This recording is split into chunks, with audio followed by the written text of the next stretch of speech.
दीपक देता है रोशनी फैलाने की प्रेरणा, फलदायी वृक्ष देता है देने की प्रेरणा, मधुबन देता है महकते रहने की प्रेरणा, महान व्यक्ति देते हैं जीवन जीने की प्रेरणा। आओ प्रेरणा से दें हम सभी को प्रेरणा।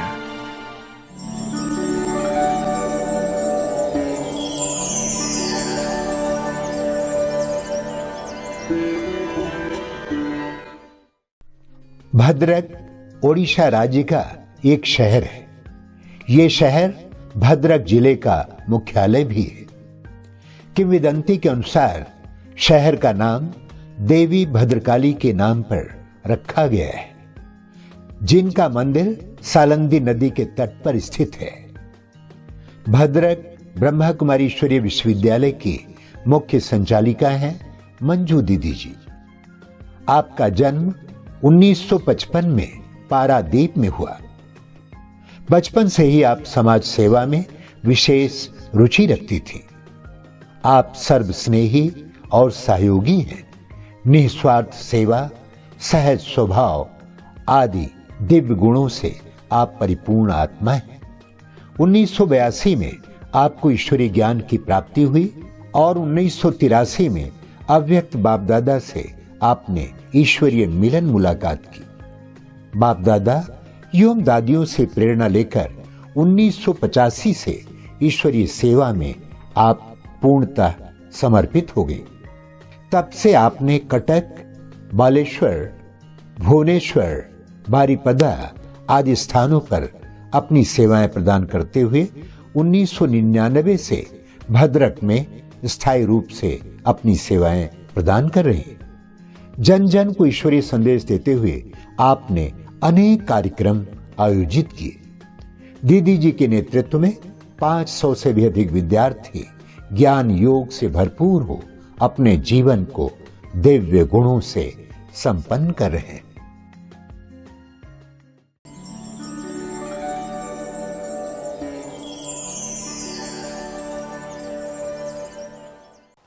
ओम शांति।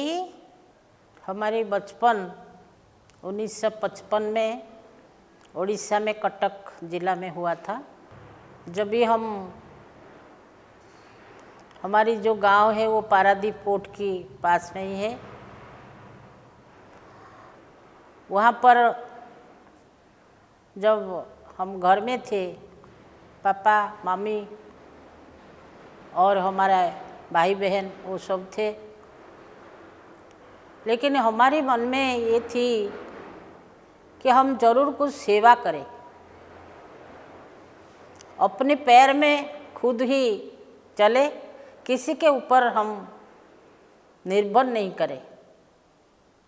ये जो बचपन की बात जब हमारे पापा ने सुने, ये संसारी की रीति से जैसे वो चाहे कि हम तो पहले शादी करा दे और आप जो करना है करो, लेकिन मैं पापा को समझाई थी, देखिए आज दुनिया वाले क्या कहेंगे, आप ये सोचते हो, मेरे को बताते हो को दुनिया वाला क्या कहेंगे कि इनके पापा के पास पैसा नहीं थे इसीलिए ये लेकर के उसको ऐसे आश्रम में छोड़ दिया। हम बोले वो बात नहीं है, दुनिया वाले बहुत कुछ बोलेंगे, दुनिया को देखते हुए हमको नहीं चलना है, लेकिन हमारे मन में जो है उसको आपको पूरा करना है।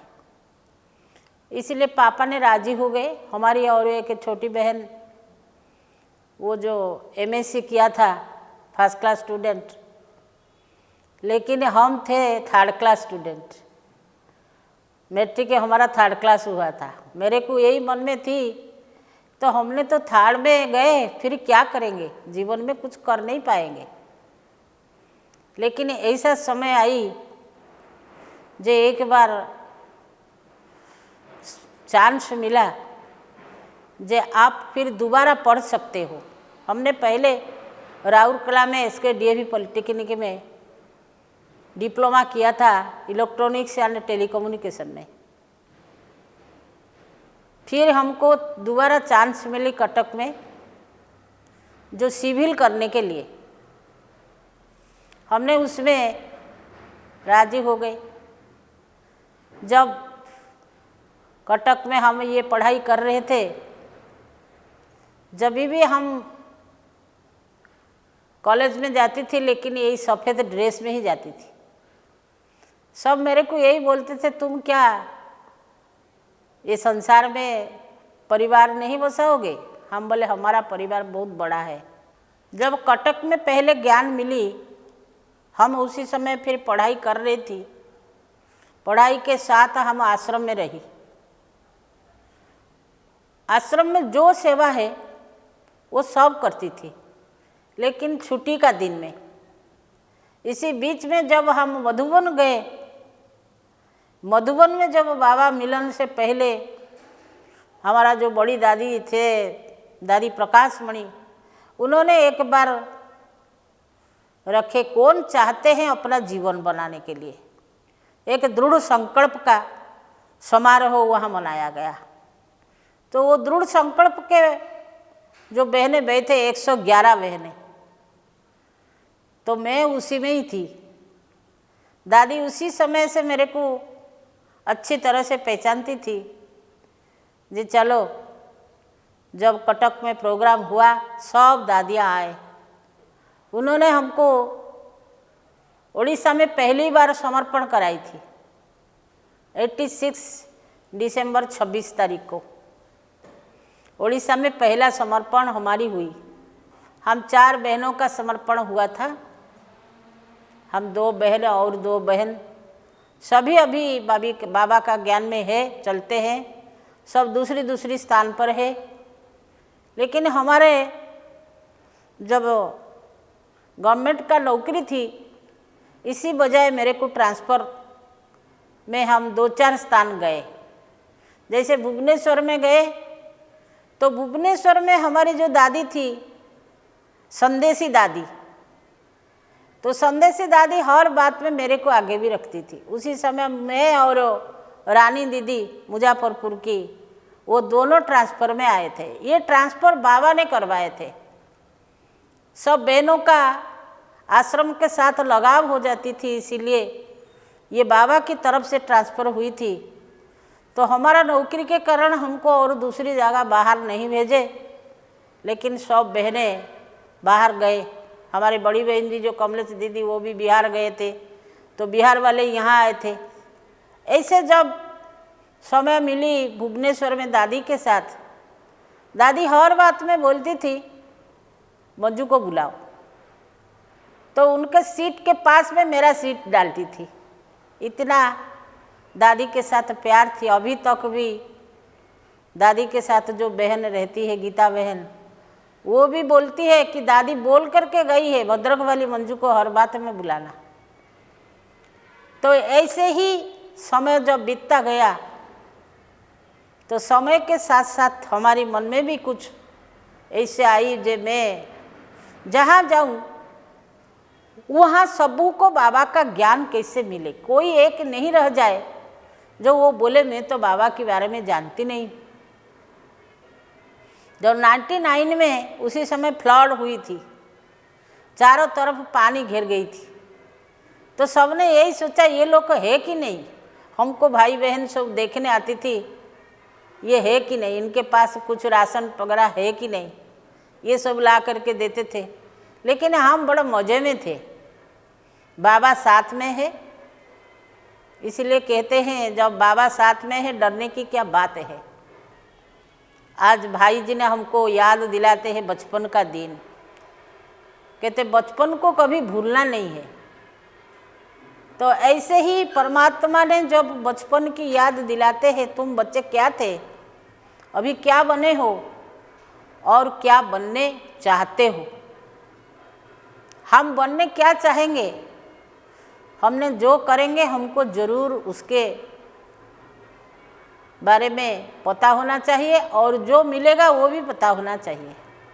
ऐसे ऐसे करते करते जब समय बीतता गया, हमारी जो गवर्नमेंट की नौकरी से मतलब जब हम जाते थे तब बाबा का वाणी तो सुन कर के जाते थे, बाबा के घर में थी। बाबा जब बोल देते थे नौकरी टोकरी, तो मेरी मन में ये एक बात आती थी, जे हम टोकरी नहीं उठाएंगे, नौकरी किए हैं सेवा के लिए। तो हम बोले जब नौकरी ठीक नहीं है तब इसको छोड़ना पड़ेगा। तो दूसरा दिन ही जा कर के एक एप्लीकेशन देते थे, हम और नौकरी नहीं करेंगे। हमको हमारे जो ऑफिसर है वो समझाते थे, क्यों ना आप पैसा तो जो लेते हो अपना सेवा में क्या लगाते हो, आप तो अनुष्ठान की सेवा में लगाते हो। तो फिर मैं समझ जाती थी। फिर ऐसे करते करते 30 साल जो नौकरी का टाइम है वो रिटायरमेंट हो गई। हम जब कटक में थी ये नौकरी के समय में, और ऑफिस तो जाती थी, लेकिन ऑफिस के बाद फिर आश्रम में जो जो सेवा है वो करती थी। तो वहाँ पर मकान छोटे होने के कारण एक बड़ा मकान बनाने के लिए बड़ी बहन जी को मन में आई। तो पहले मैंने, हमारी जो गवर्नमेंट का नियम है वो कुछ परसेंटेज रखते हैं, सब पेमेंट नहीं करते हैं, उसमें से हमने उठाया और मकान का शुरुआत हुआ। इसीलिए बड़ी बहन जी का बहुत हमारे साथ ये जो संपर्क थी, इसीलिए उसने हमको तो समर्पण कराई, अभी तक भी उनके मन में है। और उसके बाद जब हम बालेश्वर में गए, क्योंकि बालेश्वर में जो ऑफिस है वहाँ एक ऑफिसर जो थे वो मुस्लिम थे, लेकिन फिर भी वो इतना मेरे को मतलब पसंद करते थे। मैंने एक बार ऑफिस गई नहीं, 2 दिन हुआ गई नहीं, तो उन्होंने मेरे को बुलाए, बोले आप कुछ कार्य करने के ज़रूरत नहीं है, लेकिन सिर्फ साइन करो, आओ लेकिन ऑफिस। हम बोले क्यों सर, क्या हुआ? 3 दिन वहाँ कुछ कारण के कारण ऑफिस बंद हो गई। बोले आपका आने का, यहाँ प्रेजेंट रहने का हम लोग को अनुभव करते हैं, वातावरण अच्छा रहता है। तो ये जब उनके मन में आई, हम बोले चलो कुछ कार्य करो या ना करो, लेकिन प्रेजेंट रहना ज़रूरी है। हम उसी दिन से एक दिन भी और मिस नहीं किया, ज़रूर रेगुलर ऑफिस जाते थे। लेकिन यही है ऑफिस के कुछ कार्य हमको नहीं देते थे, सिर्फ हम साइन करवाते थे। अभी तक भी वही चल रही है।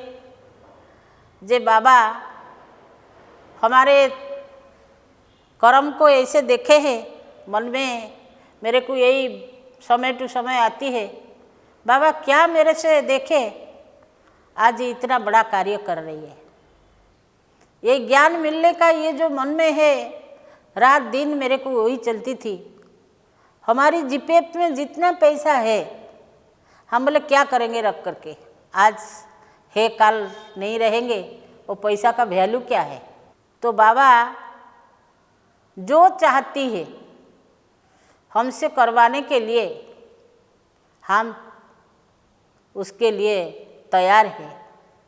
ड्रामा कल्याणकारी है, हम बच्चे भी कल्याणकारी होनी चाहिए, क्योंकि बाबा हमारा कल्याणकारी बाबा है।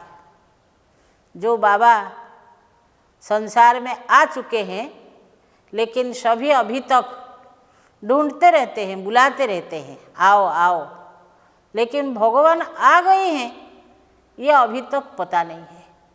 जो बाबा आज ऐसे रखे हैं, कहते स्मशान के पास जहाँ वैराग्य होगा, यहाँ पर बहुत बड़ा स्मशान थी। सब जब यहाँ स्थान ले लिया, मैं बोला अरे स्मशान के पास कैसे हम सब सेवा करेंगे। उसी समय कोई मकान यहाँ नहीं थी, सिर्फ बाबा का घर बने हैं। और उसके साथ कोई कोई जैसे बोले ये स्मशान के साथ क्या है? बोले जहाँ पर वैराग्य आएगी तहाँ पर हर बात में कल्याण होगी। तो इसीलिए हम शमशान की तरफ जो जो आएंगे उनको भी तो ज्ञान देंगे, उनको भी तो बाबा का परिचय मिले। इसीलिए बाबा ने स्थान चुने। भद्रक में जो कार्य चल रही है वो अच्छी तरह से घर घर में अभी तक बहुत बाकी है, लेकिन 1320 गांव में अभी तक बाबा का परिचय मिल गई है। और भी कुछ बाकी है, उनको भी कैसे देना है ये अभी संकल्प में है। बाबा हर बात का पूरा करेगा और हर बात में बाबा का मदद का हम अनुभव करेंगे और करते रहेंगे। बाबा साथ है तो डरने की क्या बात है। ब्राह्मणों के लिए तो संदेश हम यही देंगे, जो अभी समय बीतता जा रहा है, इसीलिए कि उड़िया का गीत हम गाएंगे ब्राह्मणों को समझाने के लिए। आप भी जरूर कुछ ना कुछ समझ जाएंगे। हिंदी का गीत तो नहीं गा पाएंगे, लेकिन उड़िया का गीत गाएंगे। आसो आसो के चाहूँ छ बस ए डंगा रे, डंगा बैकुंठपुर जाऊछि, डंगा बैकुंठपुर जाऊछि।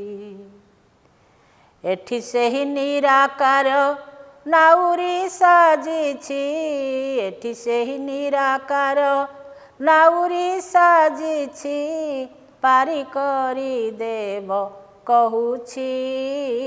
आस आस के चाहूँ छ बस ए डंगा रे, डंगा बैकुंठपुर जाऊछि। साधु सन्थ सबो पारिलेनि बोली, एबे सिए निजे आसीछि। वृद्ध ब्राह्मणर आधार नेण, वृद्ध ब्राह्मणर आधार नेण, सत्य गीता ज्ञान देउछि। आस आस के चाहूँ छ बस ए डंगा रे, डंगा बैकुंठपुर जाऊछि।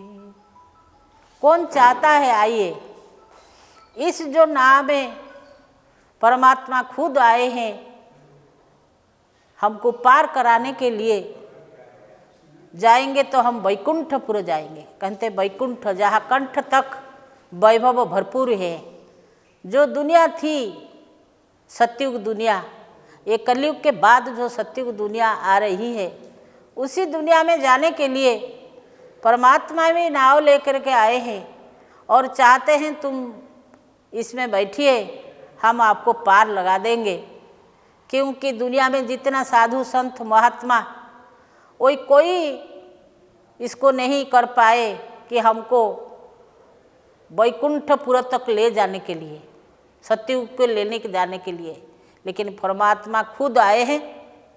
वह आकर के एक वृद्ध ब्राह्मण के तन में, ब्रह्मा बाबा की तन में आकर के हमको यही ज्ञान देते हैं। मीठे बच्चे, प्यारे बच्चे, और विलम्ब नहीं करिए, देरी नहीं करिए, अभी समय का नज़दीक है।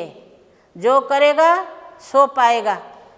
इसलिए हमको जो करना है अभी ही करना है, अभी ही परमात्मा की ज्ञान को सबको देना है। इसलिए मेरे प्यारे भाई और बहनों, अभी और कोई देरी नहीं करिए। हमारे पास जो कुछ है, तन मन धन समय संकल्प श्वास, उस सब कुछ हम सफल करेंगे तो सफलता को पाएंगे। ये बाबा भी चाहते हैं और हम भी चाहते हैं। हम भी आपके साथ है। सब मिल करके इस दुनिया को सतयुग दुनिया बनाएंगे और सुख शांतिमय दुनिया हो जाएगी और देरी नहीं करेंगे। आइए बैठिए इस नाव में पार हो जाने के लिए। हम अभी यही ध्यान रखते हैं, हमारी मन के अंदर में जो कुछ आती है अभी और डरना नहीं है, जो डरेगा वो मरेगा। इसलिए हमारे मन में संकल्प शुद्ध होना चाहिए, पवित्र होनी चाहिए। और वो शुद्ध पवित्र जो संकल्प है वो सभी का भी होनी चाहिए। ये बाबा की घर का जो प्रसाद है जिसको कहते हैं ब्रह्मा भोजन, जो ब्राह्मणों ने खुद बनाते हैं, इसलिए ब्रह्मा भोजन खाने के लिए भी कोई कोई चाहते हैं। आपका आश्रम का जो भोजन है वो सबसे स्वादिष्ट है, बिना प्याज लहसुन के भी इतना अच्छा बनता है, हम कभी कहाँ खाए नहीं। इसीलिए सभी को बुलाते हैं, आइए। और बाबा की घर की तरफ से प्रसाद के साथ कुछ गिफ्ट भी देते हैं, ले जाइए, क्योंकि समय है करने का। हम अभी करेंगे तो भविष्य में ज़रूर मिलेगी, ये हमारे अंदर में दृढ़ विश्वास है। इसीलिए हम करने में देरी नहीं करते हैं, करते जाते हैं, बुलाते रहते हैं। और जो जो साथ में है बहनें, उनके लिए भी हम करते हैं। जो ज़रूर बहनें, इसी में कोई जाति पति का नहीं है, जो भी कुछ है वो सब भूल करके अपने को ब्राह्मण कहला करके, ब्रह्मा मुख वंशावली ब्राह्मण, फिर ब्राह्मण सो देवता बनेंगे ज़रूर। इसलिए आप भी करिए, बहनों को भी वही सिखाते हैं, और जो क्लास में भाई बहनें आते हैं उनको भी यही सिखाते हैं। और संकल्प में भी, सूक्ष्म में भी, अमृत वेले जब उठते हैं 4 बजे, परमात्मा की यही नॉलेज को हमारी चारों तरफ से जो अड़ोस पड़ोस रहते हैं उनके पास भी भेजते हैं। वो कभी कभी आकर के बोलते हैं कि हमने आपको स्वप्न में देखा था। तो उन लोग को स्वप्न हो जाती है, लेकिन हमने तो खुद हमारा संकल्प को भेजते हैं, वो पता नहीं है। हम बोले नहीं नहीं, हम परमात्मा को बुलाए थे, जो आपको कुछ अनुभव हो, जो करेगा तो सो पाएगा। अभी आप करिए और देरी नहीं करिए।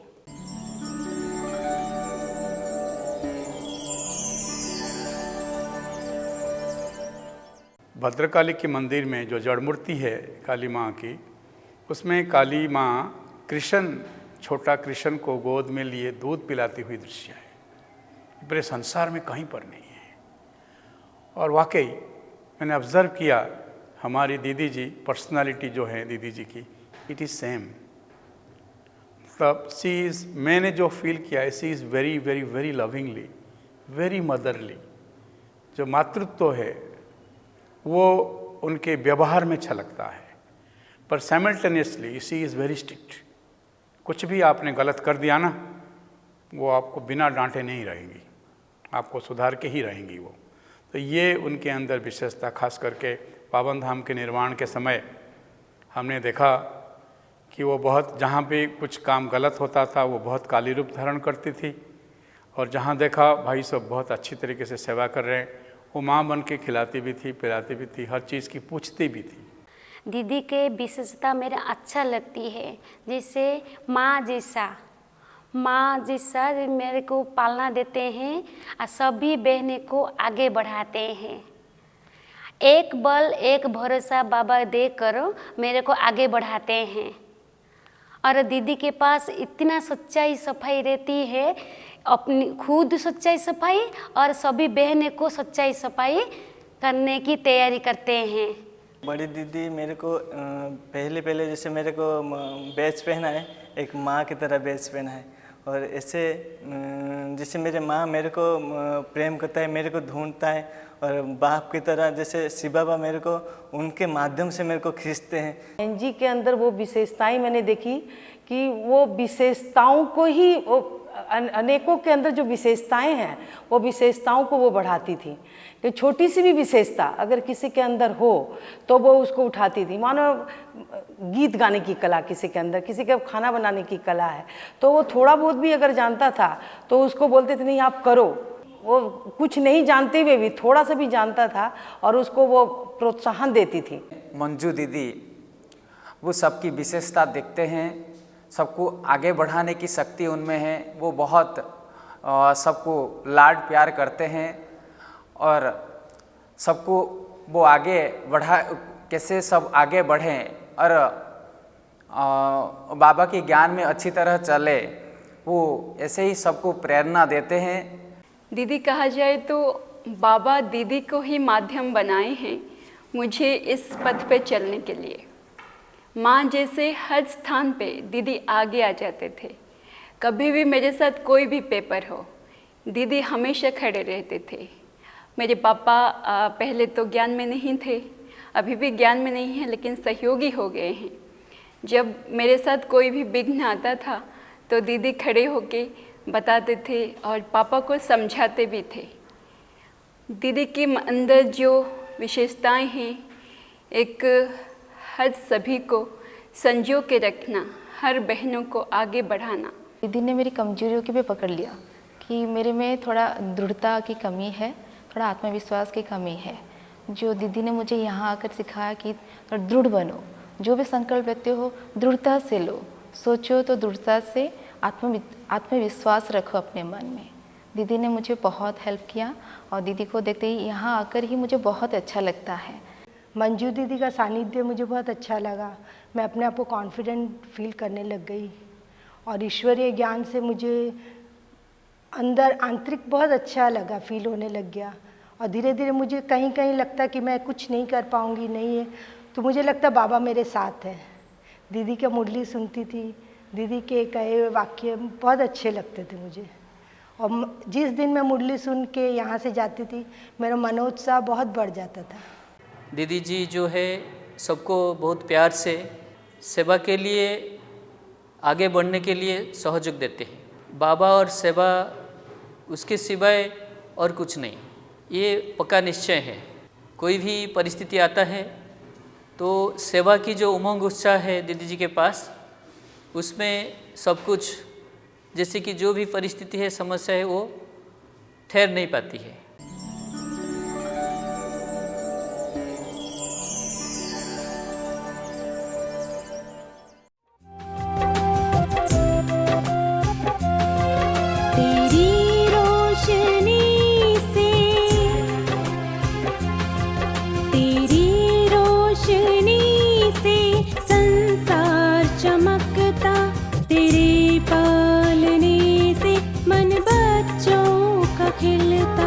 तेरी रोशनी से संसार चमकता, तेरे पालने से मन बच्चों का खिलता, तेरी